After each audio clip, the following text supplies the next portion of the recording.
All right, so let me take you back to 1997 for those of you that can remember and go back that far. 1997, Biggie, Puffy, and the whole Bad Boy camp, they're pretty much running everything in hip-hop. And while they're at the top of their game and at the top of the world, they present this phrase that we had never heard before, and it would ingrain itself in urban culture even until now. And you know the phrase, Playa, hater. Now in hindsight, thinking about it, whoever the first person was that thought of this phrase was an absolute genius, because it filled a gap in slang that we didn't previously have a term for. You know, if you felt like somebody was hoping for your downfall, you pretty much had to say that. You know, you're praying for my downfall, which ironically is another one of Big's songs. Or if you didn't say that, maybe you could just say you're jealous or you don't like me. The best maybe you could say is you tripping. Now let's fast forward 20 years later.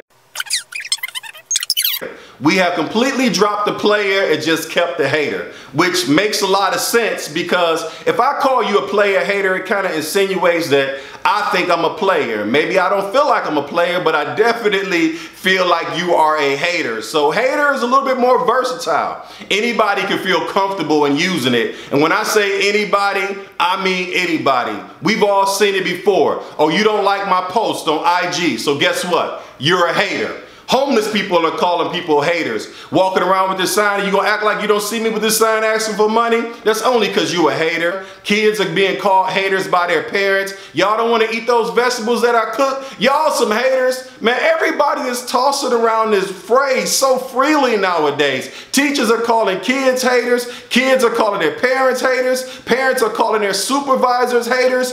But think about this. What kind of mentality is that ingrained in today's culture, where if you disagree with me or you don't respond to me in the way that I think you should respond, then you are a hater.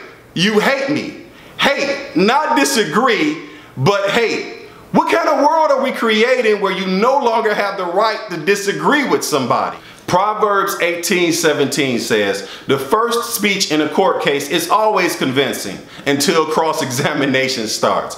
See, the best way to silence a message is to shoot the messenger or discredit him or say that he hates you or say that he's driven by some fear of you. But we gotta remember that our critics often represent our blind spots. So our critics or our haters are a necessary evil. They're kind of like a check and balance, even when they do it in sneaky, conniving, and backstabbing ways. Now, their motives might be dead wrong, but that doesn't mean that their observations and their remarks are. So welcome your critics, because maybe they don't hate you after all. Maybe they just disagree.